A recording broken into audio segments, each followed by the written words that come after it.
దావుద్ ఇబ్రహీం పుట్టినరోజుకు ముందు కరాచీలో ఉన్నట్టుండి పడిపోవడం, అతను పాయిజనస్ అయ్యాడంటూ హాస్పిటల్కి తీసుకెళ్లాడు అన్నటువంటిది దాని మీద అటు పాకిస్తాన్ ఈ రోజు వరకు చెప్పలేదు.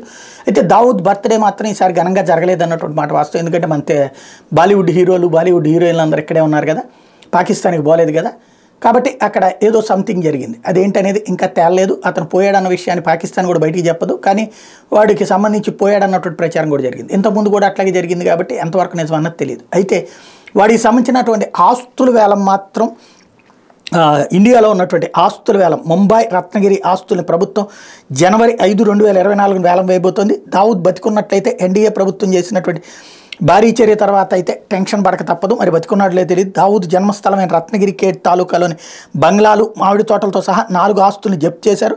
అంతకుముందు నవంబర్ 2017లో దక్షిణ ముంబైలోని గదులు, అతిథి గృహం మరియు ఒక హోటల్తో కూడినటువంటి మరో 3 ప్రధాన ఆస్తుల్ని దావుద్ దగ్గర నుండి స్వాధీనం చేసుకుని దావుద్ లేకపోయాడు కాబట్టి ఎనిమీ ప్రాపర్టీ కింద ఇప్పుడు అవి వేలం వేయబోతున్నారు.